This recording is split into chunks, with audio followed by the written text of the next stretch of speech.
Hey guys, today I am reacting to Geography Now, Indonesia. Should be pretty damn interesting. Yeah, and of course the capital of Indonesia is Jakarta, although that might change. Yeah, due to flooding and other such issues. I did a video on that as well. You can react. I'll link it in the description about the flooding in Jakarta. But yeah. Let's see, let's check out Indonesia. Hey everybody, so if you don't know anything about Indonesia, basically all you have to know is that it's kind of like the Hawaii of the Muslim world, but it's like huge. It's like the biggest state, and with orangutans. And that's it, just... And it's the most populous Muslim nation as well. But there's other religions and cultures there as well, of course. no punchline. Let's just go to the intro song. It's time to learn geography now! Hey everybody, I'm your host Barbie. So as some of you know, I've been to Indonesia one time on one island for like 3 hours. I ate one dish, so basically I'm like the Indonesia expert, right? Well, if not, I'm kind of like the only guy on YouTube doing full profile videos like this. So for now, you'll just have to kind of deal with me for like the next 12 or so minutes. Woohoo! Default! Alright, so again, if you don't know anything about Indonesia, it's basically like if the Middle East and South Asia had an incredibly colorful, loud, somewhat explosive set of babies. Like thousands of them. Okay, that doesn't really help. First of all, Indonesia is the world's largest archipelago nation, located right where the Indian Ocean meets the Pacific Ocean, on the incredibly clustered set of islands, making 6 countries known commonly as Nusantara, or the Malay Archipelago. Indonesian Archipelago. Sure, whatever makes you happy. Indonesia actually has land borders with 3 of these countries, East Timor, Papua New Guinea, and Malaysia, on the biggest island, Borneo, or Kalimantan. I mean, the majority of the population is like Malay ethnicity, I think. Like the Austronesian descent peoples, you know, Austronesian.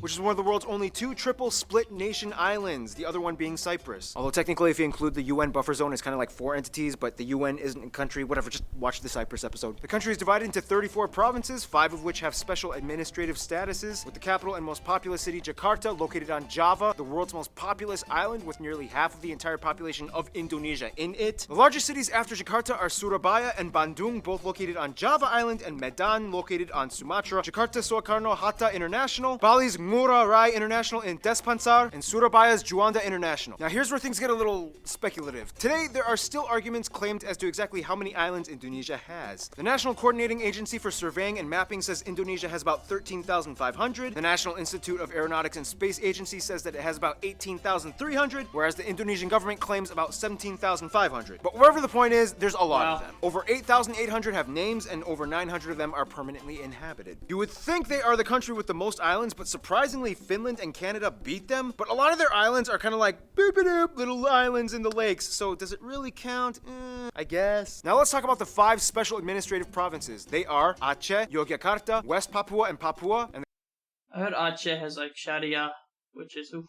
the capital, Jakarta. Now, no surprise, the capital, Jakarta, acts as its own political entity. Lots of countries do that. But what about the others? First, Aceh. Aceh is kind of like the black sheep of Indonesia. It's the only province in which Sharia law is fully implemented. Also, they kind of have like a ton of oil, so yeah, they've kind of asserted a very independent ideology that sets them apart as autonomous from the rest of Indonesia. Then you have Yogyakarta, which is the only region that is still governed by a pre-colonial monarchy. The Sultan of Yogyakarta, who acts as a hereditary governor. Otherwise, we get the 2 Papuas, which collectively used to be the province called Irian Jaya, but then in 2003 they got split into 2. Basically, this is the place that has the least in common with the rest of Indonesia. It has a culture and background closer to their cousins across the border in Papua New Guinea. So then why is this part of Indonesia? Well, long story short, Indonesia was basically like, well, now that we have our full sovereignty, we get everything that the Dutch colonized. But the people of Papua were not too happy, so then Indonesia was like, alright, we'll give you a vote to stay or leave. However, we would strongly implore you to make the right decision. So they voted to stay in. A lot of people complained. There's still some current opposition, and to this day, the area has a relatively high level of autonomy, and the government kind of just leaves them alone except for when it comes to mining for resources. Oh, and the South Maluku area also kind of has like an independence dispute thing kind of going on, but the major opponents to the Indonesian government are primarily based in the Netherlands. Then you have the strange Riau Islands, which look like they should belong to Malaysia, but they don't, even though they have a strong Malay-derived culture. Then you have the Ambalat Sea Block, which has a ton of oil that both they and Malaysia argue over. So that essentially covers most of the administrative divisions of Indonesia. Some of the most notable spots of interest in Indonesia might include include the National Monument and Museum, Royal Keraton na Yogyakarta Palace, Ratu Boko, the Magelang and chicken-shaped churches, Borobudur, disputed to be the largest Buddhist temple in the world, Maimun Palace, the Taman Sari Underground Mosque, the Equator Monument, the Pura Ulun Danu Bratan Lake Temples. Yeah, try to say that 5 times fast. Pura Ulun Danu the Batan Lake. The Millennium Bridge, the Sacred Monkey Temple, the Hellmouth or Elephant Cave, the 7-story pagoda of Cebu, the smoked mummy villages of Aikim and Jiwika in Papua. Or if you're lazy, you can just go to the Taman Mini Indonesia Indah Park, which kind of has like a bunch of replicas of all the famed sites in Indonesia. Oh, and keep in mind, there's Dutch colonial style buildings all over, too many ancient temples and pagodas to list. But no matter how many buildings and landmarks are built, they will never compare to what Mother Nature has done. Which brings us to...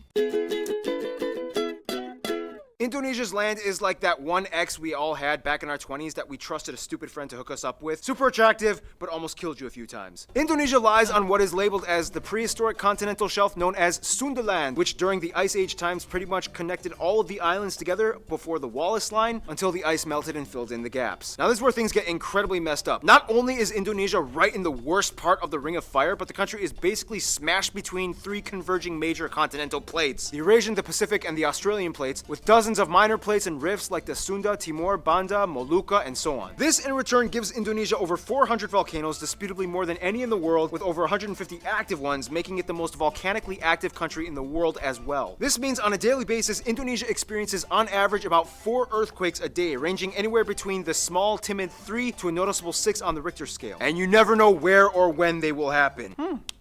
Impressive. Nonetheless, volcanoes can be a good thing, especially when concentrated close to the equator, as the warmer, humid climate allows moisture and minerals to coalesce, creating some of the most fertile land on the planet. This is why places like Hawaii and Iceland are so radically different despite both being volcanic islands. In the end, Indonesia got blessed with a flourishing abundance of flora and fauna, the second highest concentration in the world after Brazil, many of which being endemic species like the Rafflesia arnoldi and the Titan arum, the largest flowers in the world, which each smell like rotting corpses. And at over 180, they also have the highest concentration of mammals out of anywhere in the world. Nonetheless, the national animal is actually a reptile, the largest in the world at 3 meters long, the famous Komodo dragon, which you can find a bunch of on Komodo Island, which is where they get their name from, and they can kill people. Just a heads up. And the surprisingly not national animal, even though everybody knows and loves them, the only great ape in Asia, orangutans, are only found on this archipelago as well. By the way, they look docile and quiet, but orangutans can rip off your arm if you anger them. So don't. Otherwise, the largest mountain, Puncak Jaya, is located in the east in Papua. The longest river, the Kapuas, flows on Kalimantan, or Borneo Island, starting in the east, emptying into the South China Sea. The largest lake, as well as the largest volcanic lake in the world, Lake Toba, can be found on Sumatra. This is also the site of the largest speculated volcanic explosive eruption on Earth that essentially created a worldwide volcanic winter. The eruption was so big that you can literally observe ashes from the explosion that went as far as Malawi in East Africa. Remember guys, Mother Nature is beautiful, but if she wants, she can kill you. Close to Puncak Jaya is Grasberg, the largest gold and copper mine in the world. And on Mount Ijen on Java, which spews out blue lava, all over you can find intrepid sulfur miners that literally go into the base of the volcanic craters, risking health just to get raw sulfur ores. Otherwise, you have other anomalies like the Sidorajo mud volcanoes, the 3-colored Lake Kelimutu in Flores, and the Kakaban Island jellyfish lake. Too many strange places. To this day, Indonesia is the #1 producer of palm oil, cloves, cinnamon, nutmeg. And palm oil is not even native to Indonesia, it's from Africa. They just introduced it to Southeast Asia. And unfortunately, they burn a lot of forests and such to make room for palm oil plantations. And that kills a lot of orangutans, and it's bad for the environment, and smog, and such. Really not great. Coconut and... But Indonesia does have a lot of spices besides that. Vanilla. Some national dishes might include things like rendang, satay, or satay. Oh yeah, Indonesian food's damn good, yeah. Rendang. Hey, Satay, gado-gado, lontong, ketupat, papeda, ikan bakar, pempek, tumpeng. A lot of Malaysian crossover too, like nasi goreng. Lemang, and the national And of course, Indomie. I tried Indomie for the first time even. dish, nasi goreng, which basically just means fried rice, which has no exact recipe. You can mix it up and kind of do whatever you want to it. Oh, and keep in mind, Malaysia might I'll link me trying Indomie in the comments below too, as well. argue that some of these dishes belong to them, but that's a whole other story tied in with history and culture. We got time. Why not talk about it? Now, there's a lot of curious mysteries when it comes to Indonesia's people, like how did they become predominantly Muslim? Or what's the whole deal with them in Malaysia? Or wait, this guy is considered an Indonesian? What? First of all, the country has about 263 million people, making it the fourth most populous country in the world, with the largest population of Muslims as well. Now here's the thing, in a sense, yes, 95% of the population is considered native Indonesian, but that's an incredibly broad term considering that Indonesia has about 300 different ethno-linguistic groups split up across all the island regions of the country. If you look at a map with the I think they're one of the most linguistically diverse places on the planet, yeah. actual ethnic group breakdown, it kind of looks something like this. Nonetheless, the two largest parent ethnic groups are the Javanese that make up about 40%, the Sundanese that make up about 15%. Otherwise, the rest of the population is primarily made up of smaller groups and tribes that have only around 2 to 3% each, like the Batak, the Sulawesi, the Balinese, Minangkabau, Betawi, Papuan, Dayak, and so on. Finally, about 5% are non-indigenous Indonesians like Chinese, Arabs, Indians, and even a few Europeans. They also use the Indonesian rupiah as their currency, they use the Type-C plug outlet, and they drive on the left side of the road. And here's where things get a little confusing. Culture and language. The one thing that kind of unites all Indonesians is that they share the national language Bahasa Indonesia, which means the Indonesian language. However, Bahasa Indonesia is actually kind of like a lingua franca to many of the people, as Indonesia is the world's largest trilingual country. In addition to Bahasa Indonesia, most people speak their own mother tongue as well as English. Yep, English. They caught on quick when they realized it was the money language. The funny thing is, even though the Javanese make up the largest people group, the Javanese language is not an official language. Technically, it could have been, but then that would have favored one people group over all the others, which would have caused tension, so they kind of had to choose like a neutral default. Plus, Javanese is like really hard to learn, and the original writing system, although very beautiful, is incredibly difficult to write. Nonetheless, at nearly 100 million speakers, this makes Javanese the largest non-official minority language in the world. And that's why the Bahasa Indonesia language is so strange. It's not even technically indigenous to Indonesia, but more Malay-derived. To this day, people who speak Bahasa Indonesia can understand somewhere around 60 to 70% of what their neighbors are saying in Malaysia. The biggest difference, though, would be the loan words, as Indonesia took quite a bit of influence from the Dutch back in colonial times. For example, kantor versus kantor, doctor versus doctor, mantel, mantel, oma, opa, wortel, wortel. Speaking of the Dutch, quick history lesson. Hindu kingdoms, Buddhist kingdoms, Islamic kingdoms. The Portuguese come in quickly, but then the Dutch flock in. Japan comes in for a couple of years and decimates a huge chunk of the population. Independence, Republic, the Suharto years. Controversial incidents and fights with ethnic Chinese, Timorese, and Papuan peoples. Suharto falls, Reformation period begins, and here we are today. In Indonesia, all citizens are required to register under one of 6 recognized religion categories: Islam, Protestant, Catholic, Hindu, Buddhist, and Confucianism. If you don't identify with either, then sorry. Prior to Islam entering around the 13th century, Indonesia was actually primarily Hindu and Buddhist. It's disputed on how exactly Indonesia used to be Hindu and Buddhist. became prevalently Muslim. Some I heard it was because of Arab traders and such. people will say that it's because of the Arab traders that came by in the early first millennium. Others will say that maybe it had to do with the Malacca Sultanate conquest that fought against the Hindu and Buddhist kingdoms. And the truth is, both might be right. Inevitably, Bali became like the last sort of haven for whatever Hindus were left. The eastern Nusa Tenggara region and the Papuas remained predominantly Christian, as the Dutch and Portuguese shared the gospel. Islamic culture in Indonesia is a little different from what it looks like in the Middle East. For one, most mosques don't have the typical dome structure, and actually many of them resemble Hindu temples, like the Demak Great Mosque. When a family member dies, their relatives might often come together and pray for a whole week, and then again on the 40th day, and then on the year anniversary, and then on the 500th day, and so on. Also, the night before Eid al-Fitr, the youth might gather and go around neighborhoods reciting the takbir. Those are some things you don't really typically find in the Middle East. Clothing modesty customs are pretty loose. Not all Muslim women wear hijabs, however, the ones that do might also complement it with Western clothing, like branded t-shirts with skin-tight sleeves and jeans. When I was in Indonesia, I saw a hijab-wearing woman with short sleeves and capri pants exposing her calves. I was like, can they do that? Now, in terms of culture, again, it depends on where you are, and many indigenous peoples still follow ancient traditions. Everything from the Minangkabau candle dance to the gamelan players of Yogyakarta, Wayang Javanese shadow puppetry, Balinese festivals, Sumatran pencaksilat martial art tournaments, Kenya motif paintings of the Kalimantan tribes, the deadly Pasola game played by Sumba peoples, Karbeng cow racing on Madura Island, the strange burial traditions of the Toraja people, and everywhere you can find those pointy longhouses. Otherwise, some notable people of Indonesian descent might include people like the first president Sukarno, Gada Maja, R.A. Kartini, B.J. Habibie, Iko Uwais, Yayan Ruhian, Sesep Arif Rahman, Agnes Monica, Iwan Fals, Anggun, Megawati Sukarno Putri, the Hartono brothers, and YouTubers Brian Emanuel I've heard of Brian Emanuel. and Raditya Dika. Now, it's so hard to cover Indonesia's culture because there's so many different people groups, each with their own cultures. It's insanely colorful and rich. I wish we could cover more, but we gotta move on to some diplomatics, shall we? Diplomatics. Okay, so Indonesia is basically like the kingpin of Southeast Asia with the largest population and economy, as well as being a member of the G20. Therefore, they know how to manage relations. First of all, the rest of the Muslim nations in the Middle East generally get along with Indonesia as they see them as kind of like their strange Asian cousins. Indonesians make up the largest group of pilgrims for the Hajj in Mecca. However, there has been some controversy with Saudi Arabia in regards to migrant worker abuse and death sentences. Since then, Indonesia dramatically decreased its expat programs. The US, the Netherlands, and Australia are kind of like their biggest non-Asian supporters. In addition to trade and business, the US plays Middle Eastern working conditions for Asian workers, East Asian, Southeast Asian, South Asian workers are not the best.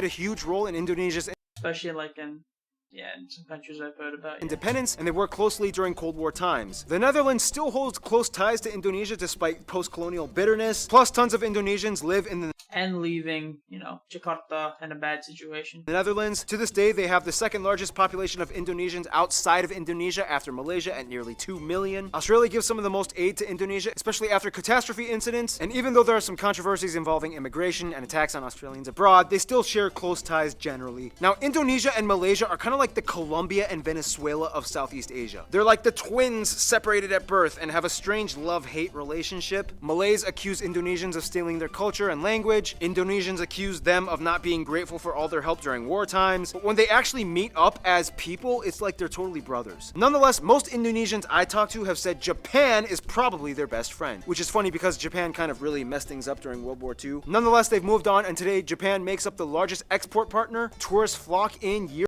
I mean, they are both island nations. But yeah, both archipelagos. round, and the two have been building each other up for over half a century. In conclusion, Indonesia's people are very much like their islands, numerous with lush, colorful, strange diversity. Sometimes a cyclone, earthquake, or volcano of controversy erupts, but at the end of the day, they still flourish together as one. Stay tuned, Iran is coming up next. That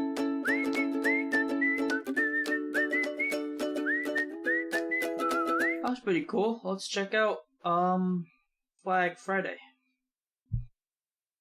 Hey Geography peeps, welcome back to Fan/Flag Friday. Hope you liked the Indonesia episode. One thing I wish I could have talked a little bit more about was kind of like how Malaysians and Indonesians kind of like really annoy each other, but they still kind of like each other, but they really annoy each other. And I wish I could have talked a little bit more about the drama with the Suharto years, but I literally just didn't have enough time. The video was already getting pretty long. But yeah, in the meantime, we got a flag and other stuff to dissect. So without further ado...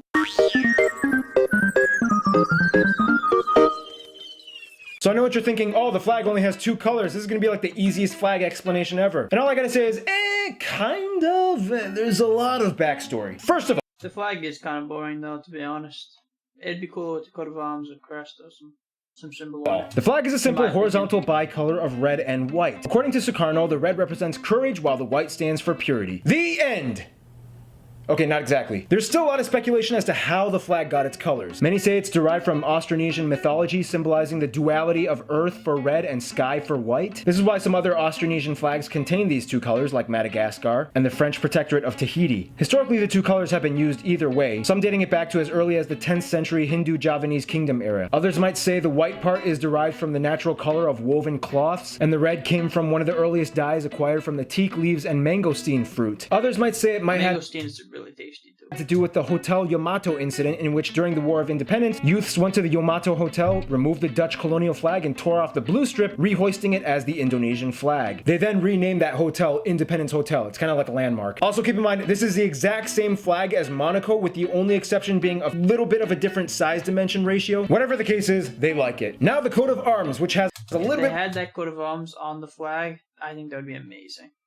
more detail, you could say. The image contains a golden Garuda, a legendary bird historically tied to Hinduism, which was at one point the country's main religion before Islam came in. On it lies a heraldic shield with 5 emblems and a scroll in its claws. The Garuda symbolizes virtue and power, knowledge, bravery, loyalty, and discipline. Fun side note, the feathers of the Garuda have a numeric significance as they cryptically connote the date of Indonesia's independence. 17 feathers on each wing, 8 feathers on the tail, 19 at the base of the shield, 45 on the neck, hence making the 17th of August, 1945. Pretty Pretty mind-blowing, eh? The images on the emblem correspond to the Pancasila principles laid down by Sukarno. The star in the center represents one supreme god on a black field representing Earth. The chain symbolizes human generations and just civilized humanity. The banyan tree represents the unity of Indonesia. The banteng bull stands for democracy and inner wisdom. And finally, the rice and cotton sheaves stand for social justice and the entire people of Indonesia with sustenance and livelihood. Underneath the Garuda, a scroll is being held by its talons reading Bhinneka Tunggal Ika, which roughly translates to unity in diversity. Whew, that emblem sure knows how to tell a story. Fun side note, Thailand also uses the Garuda in their coat of arms, but you'll have to wait for that episode in like 4,922 years. Alright, you know what time it is?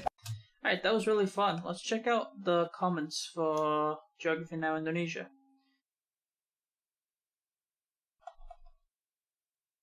Indonesia. You with your shadow puppets, pencak silat, temples, orangutans, and the fourth largest population on Earth. Let's dive in, shall we? Enjoy this video. And I'm pretty sure, if I'm right about this, this is a type of martial arts, which is cool. And very dangerous. Yep. Is an umbrella term for a class of related Indonesian martial arts. Okay. Well researched, good job. However, the last time I went to Malaysia, I, as an Indonesian, find it more difficult to understand Bahasa Malaysia than my Malay friends did my Bahasa Indonesia. It's probably because Malaysians are more exposed to Indonesian pop culture, music, movies, TV, than the other way around. Learning Indonesian kind of laughs, formal, ha ha ha, friendly or normal, ha ha ha, normal, WK, there's a laughter, si, psychopath, walk, stupidity, bangkek, kyung. Those kind of laughs are used in different situations. Komodo can kill people. Yes, that's true, literally true, no joking. Wow, this was surprisingly well done, good job. So this guy just sums up everything I need to know about my own country in 15 minutes. Better than the school taught me in 12 years. Well done, man. Well done. Damn, that's awesome to hear. Haha, he literally summed up everything better than those teachers. Absolutely. Same here. Or you never pay attention in class. I'm here because my grandpa was born and raised in Indonesia and just lived there his whole life. Love from India. I'm Miguel again. Bagus that I finally could find an Indomie here in Spaniel. Kinda expensive but awesome. Japan, I have best ramen noodle. South Korea, I have best samyang noodle. Indonesia, hold my Indomie. All good though. And I have a video of me trying Indomie. I'll link it down in the description box below. I will also link the description of me reacting to the Javanese situation when Jakarta is flooding. So yeah, I have a video of me watching a video about that from Vox News. It's pretty interesting. Is it Vox News or Vice News? I can't remember, but yeah. Love to Indonesia from Ukraine. I love Indonesia. Greetings from Peru. I like Indonesia and I like Bali from Korean. Love Indonesian from Egypt. Me, do you know Indonesia? My friend, no. Me, do you know Bali? My friend, yes. Love Indonesia from Japan. Love Indonesia from Kazakhstan. Man, this was a good video. It was interesting. Indonesia's a cool country. So, yeah. If you're Indonesian, please give this video a like and subscribe to the channel. And comment down below with your thoughts and opinions. Yeah. I really enjoyed watching this video about Indonesia. Indonesia's a cool country. And everybody else, if you enjoyed this video, please give it a like and subscribe to the channel. Thank you for watching. Bye bye.